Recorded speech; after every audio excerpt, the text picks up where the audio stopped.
नमस्कार, आप देख रहे हैं खबरें हिमाचल की और आपके साथ मैं हूं निशा रौतेला। तो चलिए बुलेटिन की शुरुआत करते हैं। प्रधानमंत्री नरेंद्र मोदी ने 9 दिनों में हमीरपुर संसदीय क्षेत्र का दूसरा दौरा किया है। विधानसभा चुनाव को देखते हुए पीएम मोदी का ये दौरा बेहद अहम माना जा रहा है। आपको बता दें, पीएम मोदी समेत बीजेपी हाईकमान की हिमाचल में बढ़ती सक्रियता साफ इशारा कर रही है कि पार्टी पूरी मजबूती और ताकत के साथ चुनाव जंग लड़ेगी। और इससे पहले गुरुवार को पीएम मोदी ने ऊना रेलवे स्टेशन से वंदे भारत एक्सप्रेस ट्रेन को हरी झंडी दिखाकर रवाना किया। इसके बाद ब्लैक ड्रग फार्मा पार्क का शिलान्यास और ट्रिपल आईटी का ऑनलाइन लोकार्पण किया। इस बीच पीएम मोदी ने मंच से कहा कि आज का नया भारत पुरानी सारी चुनौतियों पर तेजी से काम कर रहा है। जो सुविधाएं पिछली शताब्दी में ही लोगों तक पहुंच जानी चाहिए थी, वो अब तक लोगों के बीच पहुंच रही है। और इस मौके पर पीएम मोदी ने विपक्ष पर भी तीखा हमला बोला। उन्होंने कहा कि 40 साल पहले एक छोटी सी रेल लाइन पर दिल्ली में बैठी हुई सरकार ने मुहर लगा दी, फाइल बना दी और हस्ताक्षर कर दिए।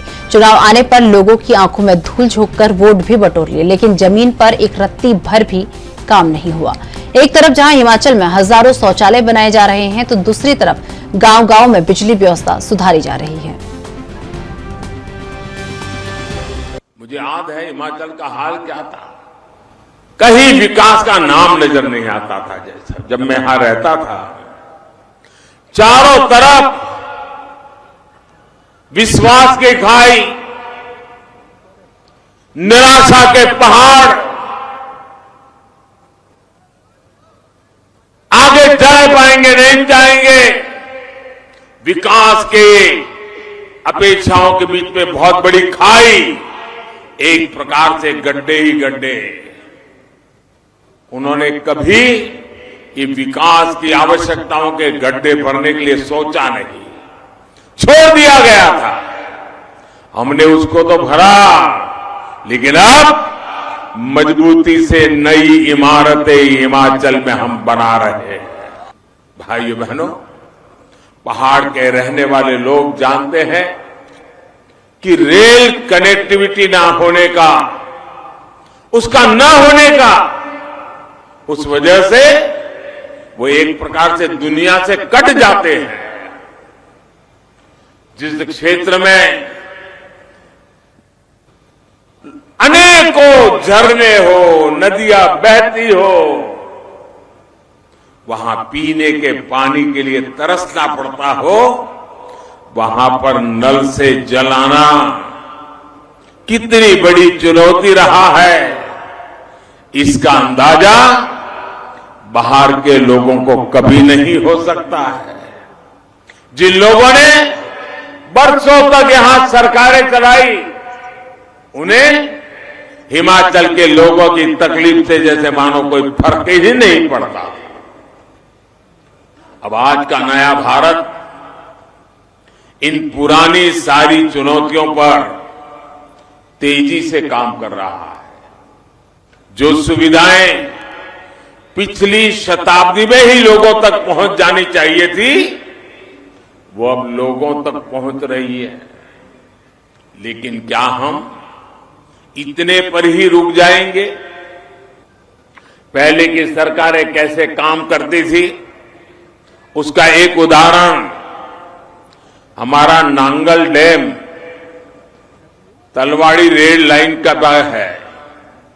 इस रेल लाइन को 40 साल पहले, आप सोचिए, 40 साल पहले एक छोटी सी रेल लाइन को दिल्ली में बैठी हुई सरकार ने मोहर लगा दी, फाइल बना दी, सिग्नेचर कर लिए, और सामने चुनाव आते थे तो लोगों के आंखों पर धूल झोंक करके वोट भी बटोर लिए। 40 साल से ज्यादा समय हो गया, जमीन पर एक रत्ती पर काम नहीं हुआ। लेकिन इतने वर्षों बाद अधूरा ही अधूरा, छूट-फूट कुछ नजर आने लगा।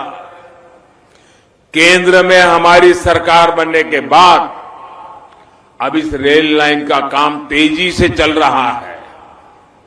सोचिए, अगर ये काम पहले हो गया होता तो ऊना के लोगों को भी कितना लाभ होता। साथियों, हिमाचल में रेल सेवा के विस्तार और उसको आधुनिक बनाने के लिए डबल इंजन सरकार लगातार काम कर रही है। आज हिमाचल में 3 नई रेल परियोजनाओं पर आज जब देश को made in India Vande Bharat ट्रेनों से जोड़ा जा रहा है, तब भी हिमाचल देश के अग्रणी राज्यों में है।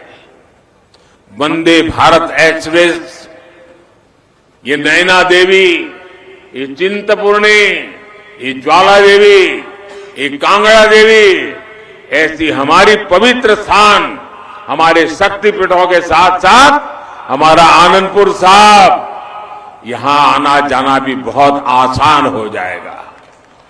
ऊना जैसे पवित्र शहर में जहां गुरु नानक देव जी के वंशज रहते हो, उसके लिए ये दोहरी सौगात है।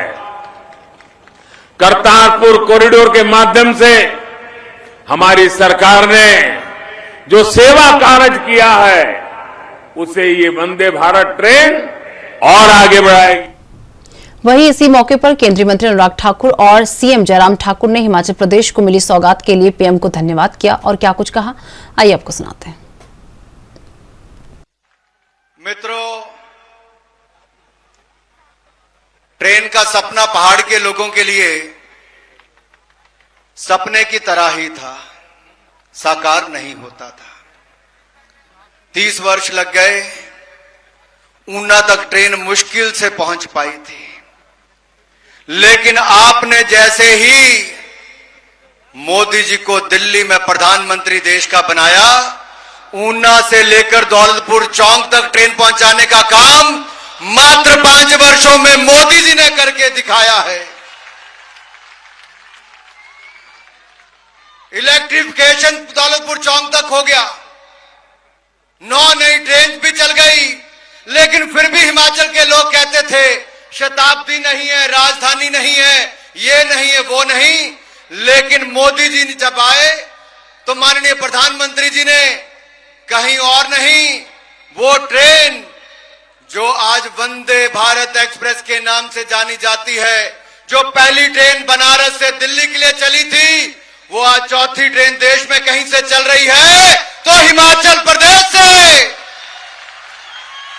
हिमाचल प्रदेश से, जहां 70 साल में किसी ने रेल के लिए नहीं देखा, वहां वंदे भारत एक्सप्रेस किसी और ने नहीं, नरेंद्र मोदी जी ने हमें देश से जोड़ने का काम किया है। आज करवा चौथ का भी पावन त्योहार है और इस अवसर पर सभी माताओं बहनों को भी मैं बहुत बहुत बधाई देता हूं, बहुत बहुत शुभकामनाएं देता हूं।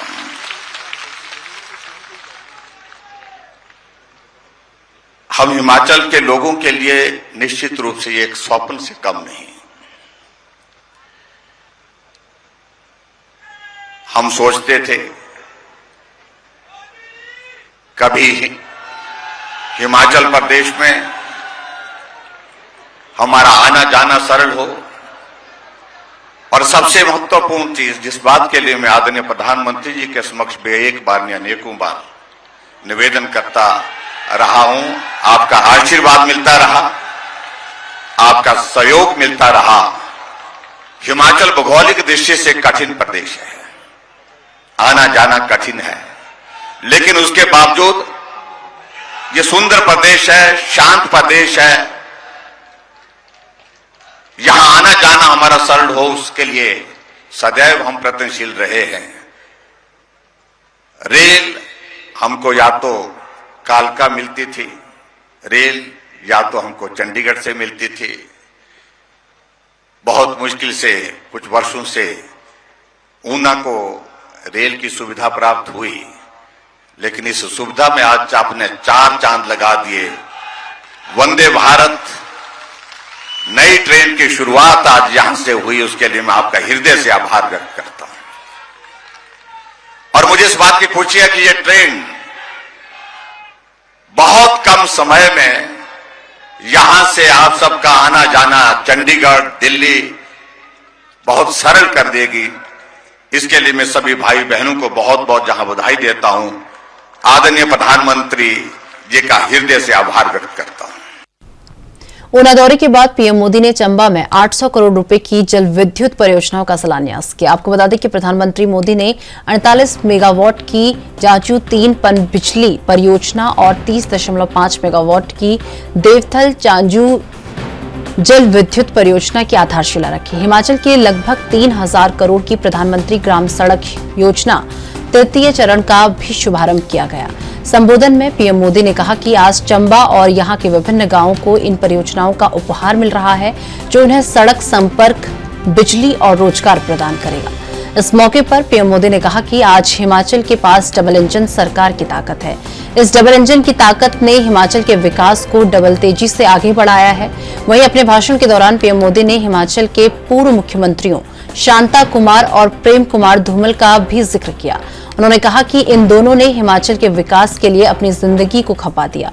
कभी बिजली, कभी पानी, तो कभी विकास में हक के लिए दिल्ली में जाकर गुहार लगाते थे, लेकिन दिल्ली में कोई सुनवाई जो है नहीं होती थी।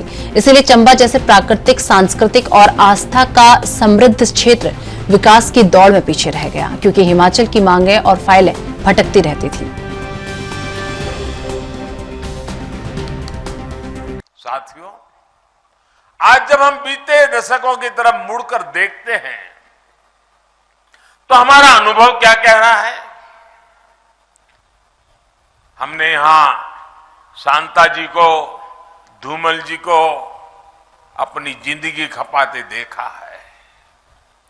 उनके मुख्यमंत्री काल के वो दिन थे जब हिमाचल के लिए, हर छोटी चीज के लिए, हिमाचल के अधिकार के लिए भारतीय जनता पार्टी के नेताओं को, कार्यकर्ताओं को लेकर के दिल्ली में जाकर के गुहार लगानी पड़ती थी, आंदोलन करने पड़ते थे। कभी बिजली का हक, कभी पानी का हक, तो कभी विकास में हक मिले, भागीदारी मिले। लेकिन तब दिल्ली में सुनवाई नहीं होती थी। हिमाचल की मांगे, हिमाचल की फाइलें भटकती रहती थी। इसलिए चंबा जैसे प्राकृतिक, सांस्कृतिक और आस्था के इतने समृद्ध क्षेत्र विकास की दौड़ में पीछे रह गए। 75 साल बाद मुझे एक एस्पिरेशनल डिस्ट्रिक्ट के रूप में उस पर स्पेशल ध्यान केंद्रित करना पड़ा, क्योंकि मैं इसके सामर्थ्य से परिचित था दोस्तों। और हमारे यहां चंबा का गीत अभी जयराम जी याद कर रहे थे, जम्मू एदी राहें चंबा कितना अक दूर।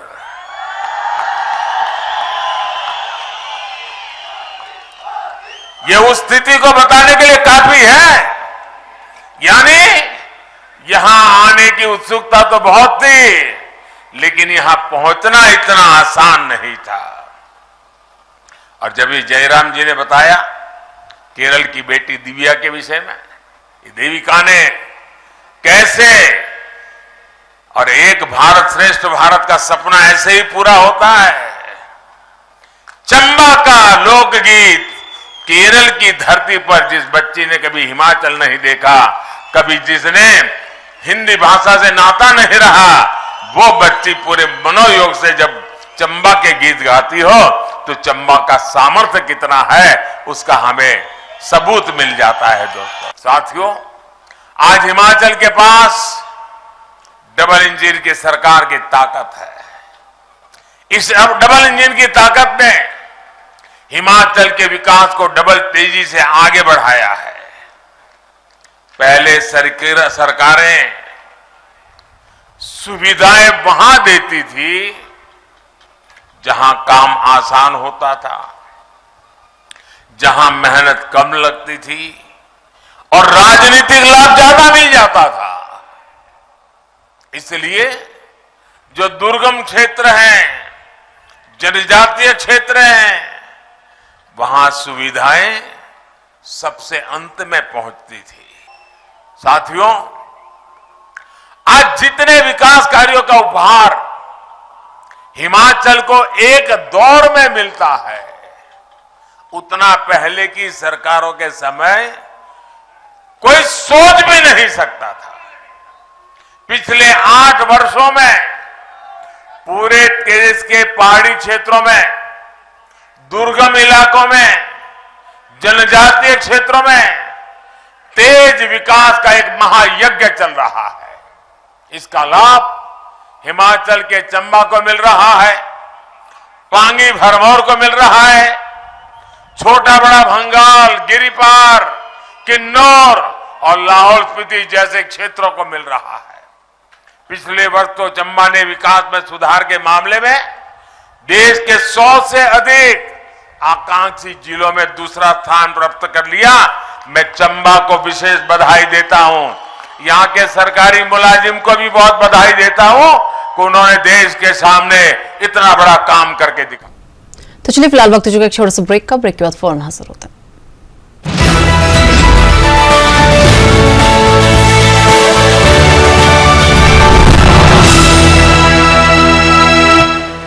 तो चलिए ब्रेक के बाद एक बार फिर से आपका स्वागत है। रुक कर लेते हैं अपनी अगली खबर का। देश के प्रधानमंत्री नरेंद्र मोदी के हिमाचल दौरे को लेकर प्रदेश कांग्रेस अध्यक्ष प्रतिभा सिंह ने बीजेपी पर हमला बोला है। उन्होंने कहा कि भारतीय जनता पार्टी हार से डर गई है और इसीलिए हर जिले में प्रधानमंत्री नरेंद्र मोदी के दौरे करा रही है। उन्होंने कहा कि आज देश भर में बढ़ती महंगाई और बेरोजगारी से जनता परेशान है, लेकिन प्रधानमंत्री नरेंद्र मोदी इस पर कोई बात नहीं करते। उन्होंने आगे कहा कि प्रधानमंत्री नरेंद्र मोदी बार बार हिमाचल प्रदेश से जो है विशेष लगाव होने की बात करते हैं, लेकिन इससे हिमाचल को कोई लाभ नहीं मिलता।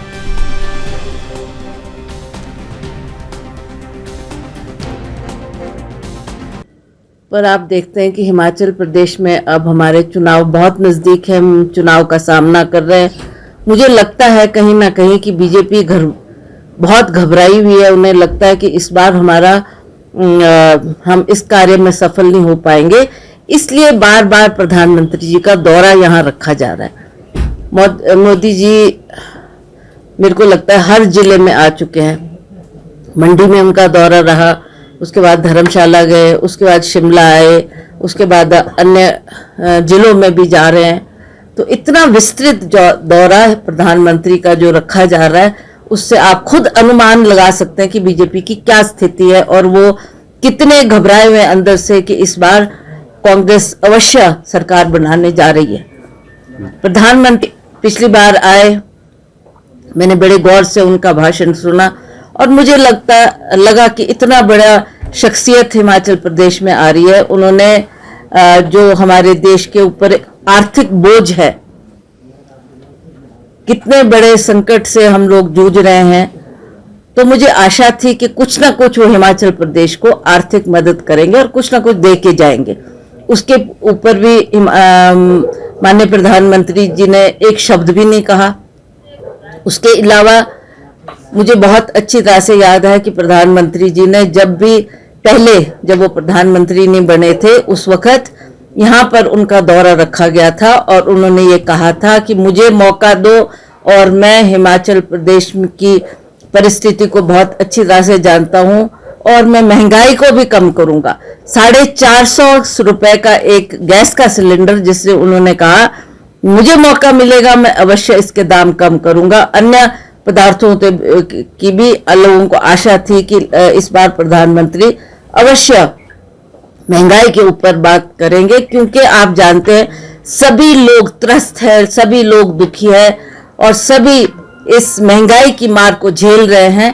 तो प्रधानमंत्री जी ने 2 शब्द भी महंगाई के ऊपर नहीं कहे, जो कि उनका अपना किया हुआ। हिमाचल प्रदेश में हुए आउटसोर्स भर्तियों में कथित रूप से 110 फर्जी कंपनियों की ओर से भर्ती करने को लेकर आम आदमी पार्टी ने प्रदेश सरकार पर हमला बोला है। आपको बता दें कि हिमाचल आम आदमी पार्टी के अध्यक्ष सुरजीत ठाकुर ने कहा कि मुख्यमंत्री जयराम ठाकुर की नाक के नीचे गलत तरीके से भर्तियां होती रहती हैं, लेकिन सरकार को इस बारे में पता नहीं चला। ठाकुर ने कहा कि इससे पहले भी पुलिस भर्ती पेपर लीक मामले को लेकर सरकार अब तक चुप्पी साधे हुए है और उन्होंने मामले की सीबीआई जांच करने की मांग उठाई है। वहीं इस मौके पर उन्होंने प्रधानमंत्री नरेंद्र मोदी के हिमाचल दौरे को राजनीतिक करार दिया है। उन्होंने कहा कि चुनाव से पहले प्रधानमंत्री मोदी लोगों को गुमराह करने के लिए हिमाचल आए थे। आज ये प्रेस वार्ता में आपको मैं बताना चाहता हूं कि जिस तरीके से 125 ऐसी कंपनियां हैं जो आउटसोर्स में हिमाचल प्रदेश की सरकार को कर्मचारी उपलब्ध करवाती है। तो ये बड़ा दुर्भाग्यपूर्ण है कि समय समय पर ठाकुर जयराम की सरकार है और घोटालों पे घोटाले उजागर हो रहे हैं। कल की खबर के हिसाब से 125 ऐसी कंपनियां हैं जो हिमाचल प्रदेश की सरकार को कॉन्ट्रैक्ट बेस पर कर्मचारियों को उपलब्ध करवाती है। उसमें से आप देखिए कि मात्र 15 ऐसी कंपनियां हैं जो रजिस्टर्ड है और 110 ऐसी कंपनियां हैं जिसका कोई भी पता नहीं है, कोई भी लेखा जोखा नहीं है। तो ये सीधा सीधा इसके तार जो है हिमाचल प्रदेश की सरकार के साथ जुड़े हुए हैं, क्योंकि बिना सरकार की मिली भगत के कोई भी ऐसा काम नहीं हो सकता। जिस तरीके का ये घोटाला हुआ है, ये बहुत बड़ा घोटाला है और हम आम आदमी पार्टी की ओर से इसकी मांग करते हैं कि सीबीआई मांग होनी चाहिए। उच्च स्तरीय इसकी कमेटी के लिए कमेटी का गठन होना चाहिए ताकि निष्पक्ष है। पर जब भी वो हिमाचल प्रदेश आते हैं तो सिर्फ और सिर्फ चुनावी वादे करके चले जाते हैं। ये हिमाचल प्रदेश में जो सारे काम चल रहे हैं ये दिखाता है कि हिमाचल प्रदेश का मुख्यमंत्री कितने पानी में है, वो उनके किए हुए काम कितने अच्छे हैं। आज प्रधानमंत्री को हर हफ्ते हिमाचल प्रदेश में आना पड़ रहा है, तो हिमाचल प्रदेश की ये नालायकी है, ये हिमाचल प्रदेश के नेताओं की नालायकी है जो सरकार में बैठे हैं। ठाकुर जयराम की नालायकी है कि उनके नाम पर ना होकर इस बार का चुनाव मोदी जी के नाम पर लड़ा जा रहा है, क्योंकि इन्होंने अगर कुछ किया होता, कुछ हिमाचल प्रदेश की जनता को कुछ करके दिखाया होता तो इनका नाम होता। आज इनका नाम नहीं है, खत्म है, सिर्फ और सिर्फ चुनावी जुमले। खाद्य नागरिक आपूर्ति और उपभोक्ता मामलों के मंत्री राजेंद्र गर्ग ने घुमारवीं विधानसभा क्षेत्र के अंतर्गत राजकीय वरिष्ठ माध्यमिक पाठशाला अमरपुर स्कूल में 80 लाख की लागत से बने स्कूल के अतिरिक्त भवन का उद्घाटन किया। इस मौके पर उन्होंने कहा कि इस स्कूल में खेल मैदान और स्कूल प्रांगण के ब्यूटिफिकेशन पर 25 लाख रुपए व्यय किए जाएंगे। उन्होंने आगे बताया कि इस प्रकार पूरे स्कूल भवन समेत कैंपस पर 1 करोड़ 25 लाख रुपए व्यय किए जाएंगे।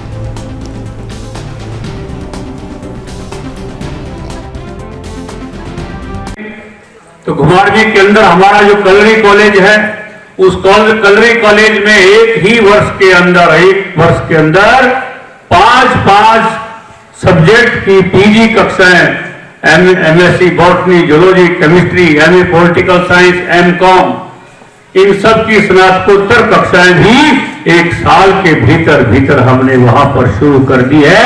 आज घुमारवीं का जो डिग्री कॉलेज है वो एक मिनी यूनिवर्सिटी के रूप में काम कर। तो चलिए मेरे साथ इस बुलेटिन में बस इतना ही। देश दुनिया की तमाम बड़ी खबरों के लिए देखते रहिए एएनबी न्यूज। नमस्कार।